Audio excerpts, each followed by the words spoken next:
J'ai toujours été fasciné par l'idée de permettre à n'importe qui de créer un site web super facilement. Dans cette vidéo, je te propose de voir l'une des dernières mises à jour que j'ai faites sur WebAzone, l'un de mes outils gratuits, et je rappelle qu'il est vraiment gratuit et que tu peux utiliser quand tu veux, pour créer ton site internet super facilement. Ce que je te propose, c'est qu'on va employer Next.js avec également Cursor pour avoir toujours cette petite sensation de vibe coding et en même temps pouvoir personnaliser tes composants. Alors première étape, si jamais tu n'es toujours pas utilisateur de Cursor, n'hésite pas à le télécharger, c'est totalement gratuit. Rends-toi simplement sur cursor.com, soit tu es sur macOS et tu cliques sur le bouton de gauche, ou si tu es sur Windows, clique sur le bouton de droite et là tu choisis la version de ton choix. Quand c'est fait, évidemment il te faudra te connecter à Cursor, donc utilise directement ton profil GitHub et si c'est pas fait, rends-toi sur github.com, crée-toi un profil et tu pourras utiliser le free trial de Cursor d'ailleurs pour qu'il sera gratuit pendant 14 jours et après tu pourras te faire une idée si tu veux aller plus loin avec l'offre pro. Donc pour le moment, pars du principe que tu n'as pas besoin de débourser un seul centime pendant cette vidéo. Prochaine étape, on va avoir besoin de créer un dossier parce qu'effectivement on a besoin de mettre notre site web. Donc là je suis sur Mac, si vous êtes sur Windows, faites au mieux en fonction de votre environnement. On fait un petit clic droit, nouveau dossier qu'on va appeler website. Ensuite, à partir de ce dossier, on va faire un nouveau terminal et là, on va directement taper la commande npx create-next-app@latest. Si vous ne savez pas ce qu'est cette commande, elle permet tout simplement de créer un projet Next.js vierge. Une fois qu'on a lancé notre commande, il va nous demander tout simplement de nommer notre projet. On va tout simplement l'appeler website. Voilà.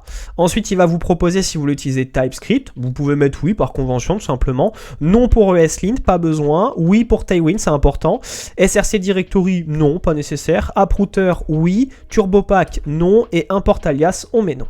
Vous pouvez d'ailleurs mettre pause sur cette vidéo pour voir les éléments que j'ai choisis, si vous voulez, si vous en souvenez plus, mais par défaut, vous mettez oui, non, oui, non, oui, non, non, tout simplement. Vous patientez simplement quelques secondes et vous aurez le petit message Success dans votre terminal qui vous indiquera que votre projet a été créé tout simplement. Maintenant, revenons à Cursor, tout simplement, on fait Open Project, on va dans le bureau, on ouvre Website qui est là, donc dans notre dossier qu'on a créé. On l'ouvre ici et quand on voit cette liste qui est là, eh bien on peut faire ouvrir, on est dans le bon. Pourquoi je n'ai pas ouvert le dossier au-dessus? Tout simplement en fait parce que c'est le sous-folder. Donc c'est-à-dire que si on installe des dépendances dedans, eh bien ça va faire un doublon, donc n'ouvrez que le dossier concerné. Donc une fois qu'on est là, pour le moment on n'a toujours pas utilisé l'intelligence artificielle, on n'a pas eu besoin encore pour le moment. On a notre structure par défaut qui est ici, donc tout ce qu'on va avoir besoin de faire à présent, on peut clôturer notre terminal, on n'en a plus besoin, on va juste utiliser une simple commande. Cette commande, je te rassure, tu peux la trouver dans la description, elle sera disponible pour que tu puisses la réutiliser, ça te facilitera la tâche pour éviter de créer manuellement tes dossiers. Pour vous montrer qu'il n'y a pas besoin d'avoir beaucoup de connaissances techniques, tout simplement, vous demandez à ChatGPT, fais une commande touch pour créer un dossier landing avec intérieur les dossiers. Hop, il m'a fait la commande, même pas besoin de le faire différemment. Dans Cursor, très simple, on va faire un clic droit sur App. Ici, on va faire ouvrir dans le terminal intégré.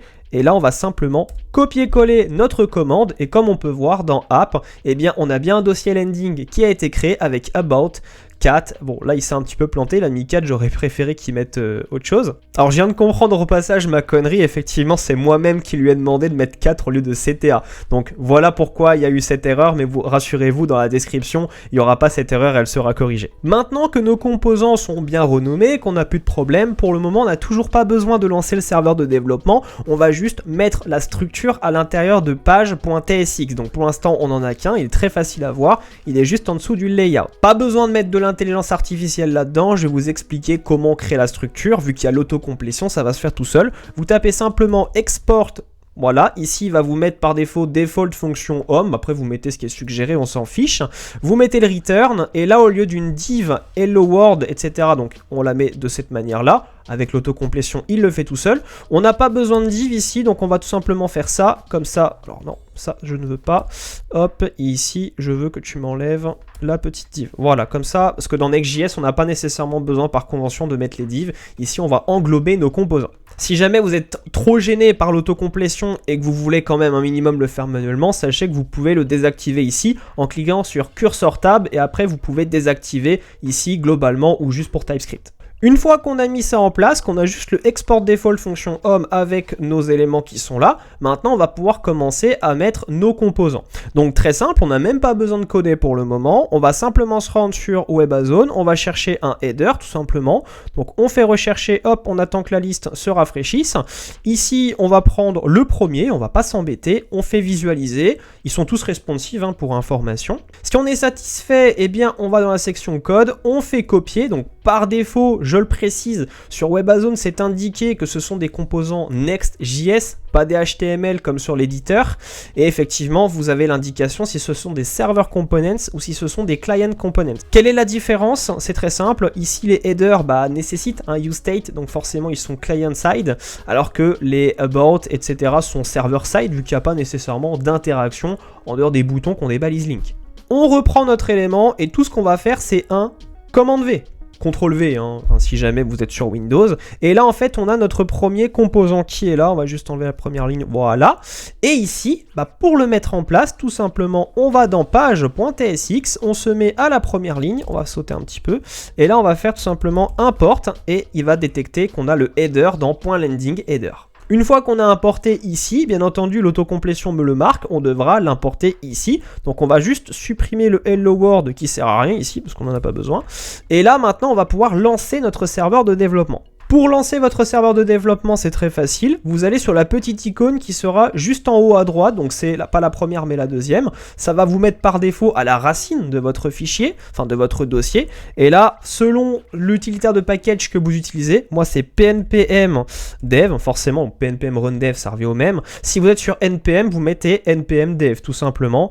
Et là, ça va lancer votre serveur de développement. Voilà, comme on peut voir ici, on a notre premier header qui est là, sans qu'on ait rien besoin de faire. Pour le moment, on a juste fait de l'assemblage, sauf que c'est pas sous HTML, c'est sous Next.js. Et l'avantage, c'est qu'on va pouvoir vraiment séparer les responsabilités de chaque composant et améliorer le vibe coding avec la maintenance. Donc ensuite, dans notre structure, on a besoin également de mettre un about. Vu qu'on a mis le header, alors par défaut, non, on va même pas mettre about, on va mettre un hero en premier. Donc on va tout simplement sur WebAzone ici dans le marketplace. C'est très simple, hein, quand vous êtes à l'accueil, si vous n'avez pas trouvé, c'est bibliothèque. Parce que oui, je me dis ça, mais marketplace, ça vous envoie par défaut sur les composants qui sont là, qui sont un peu différents. Mais les mieux adaptés, c'est quand on va dans bibliothèque. Mais vous mettez l'URL webazone.fr marketplace, en fait, tout simplement, et ça vous redirige au même endroit. Donc ici, on va chercher un héros, on va prendre celui de notre choix, on va faire, tiens, visualiser celui-là, hop, il m'intéresse, on fait copier, on retourne dans notre base de code, on va dans héros et on fait tout simplement un commande V, tout simplement. Une fois qu'on l'a importé, on a besoin effectivement qu'il soit dans notre page principale. Donc là, pareil, on va faire hop, import héros, donc avec l'autocomplétion, on vient à ce niveau-là, on a l'autocomplétion qui se fait toute seule.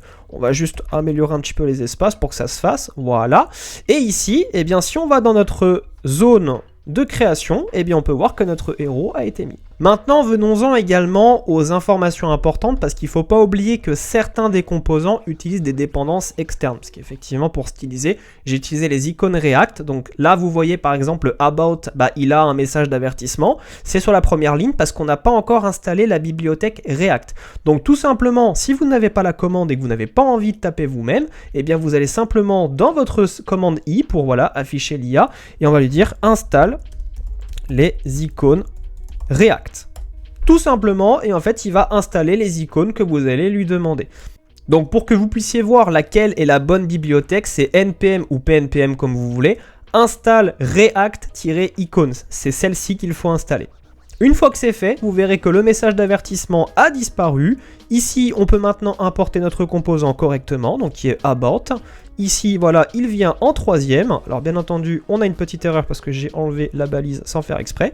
Et là, voilà, notre composant vient de se mettre à jour.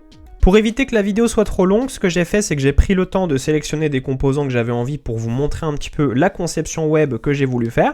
Donc là, ça m'a pris exactement 3-4 minutes pour bien choisir les ensembles que je veux. Donc, il faut savoir qu'il y a 80 composants quand même dans la bibliothèque. C'est pas rien, il y en a 10 de chaque.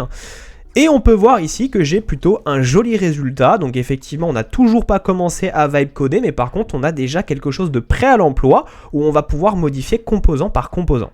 Donc on va faire un petit tour ensemble à quoi ressemble notre site web. Donc on a bien notre header qui est ici, on a notre héros qui est là avec une petite illustration, une petite section about qui indique des petites indications, on a notre petit élément qui est là, alors je sais plus exactement ce que c'est, je crois que ça va être dans les features, voilà. Après on a le pricing qui a été mis, donc après qui va plus proposer en fonction de ce que vous avez besoin. Bien entendu il y a des éléments que je vais continuer de mettre à jour et continuer de maintenir en fonction, par exemple là je vois que j'ai un petit peu saccadé le côté couleur au niveau de là, donc je vais le corriger également. Il y a certains composants qui peuvent bien entendu avoir des arrondis que je vais peut-être pas corriger, si on remarque notamment ici, là par exemple on a des petits arrondis, donc ce sera également à modifier, mais ça il y a totalement libre arbitre sur la créativité. Mais on peut voir en tout cas que notre header est bien fourni, notre pied de page est là, on a des composants qui sont clairs, on a un site qui est fonctionnel. Maintenant, ce qu'on va voir ensemble, c'est la responsive du site. Effectivement, on n'a toujours pas commencé à coder non plus.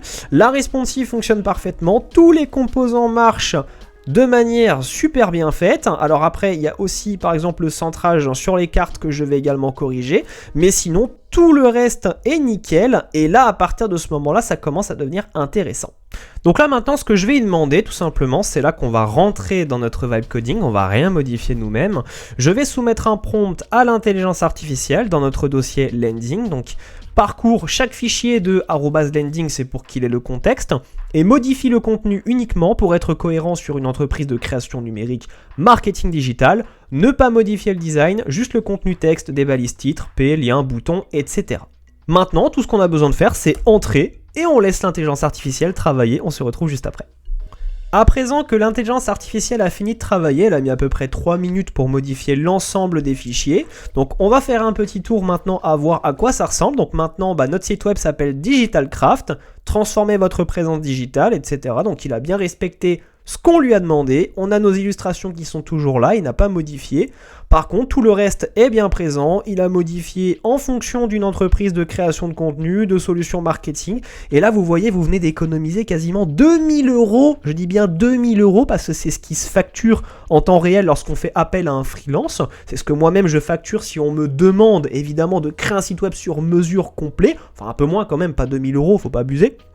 Mais effectivement, vous avez économisé beaucoup d'argent juste en faisant votre site web vous-même, en suivant cette vidéo. Et c'est donc très important que lorsque tu as fini de regarder cette vidéo, partage-la, parce qu'effectivement, il y en a beaucoup qui aimeraient créer leur site web et qui malheureusement vont payer des fortunes, alors qu'en réalité, tu suis cette vidéo à la lettre, tu fais exactement la même chose que je viens de faire, et hop, tu as ton site web. Après, tu peux l'adapter comme tu veux. Si tu as envie de changer de composant, tu te dis, tiens, je sais pas, celui-là, il me plaît plus. Et il n'y a pas de souci, tu vas sur Webazone, hop, c'était un composant CTA, et bien tu tapes CTA ici, ça va évoluer de toute façon, il n'aura pas que 50, hop, voilà, tu te dis, tiens, j'ai envie de prendre celui-là, tiens, il me plaît plus, et tu fais visualiser, tu prends le code, tu copies, tu vas dans cursor, tu vois ton composant qui est là, CTA, et tu fais un commande A, commande V, et comme ça tu colles, et tu dis, réadapte mon contenu, et ça va changer ton composant tout simplement. Ensuite, comment ça fonctionne pour la mise en ligne? Plutôt que de te la répéter, c'est très simple. Ce que je t'invite à faire, c'est d'aller voir ma vidéo où je parle de la mise en ligne sur DeepSeek, et effectivement le guide complet avec GitHub qui va te permettre tout simplement de synchroniser ton code et de pouvoir le mettre sur Netlify sans que ça te coûte un seul centime. Si cette vidéo t'a plu, n'hésite pas à me le faire savoir dans les commentaires, lâche un pouce bleu, partage cette vidéo, je te le rappelle encore une fois, abonne-toi et on se retrouve pour de nouvelles aventures. Sur ce, bye bye.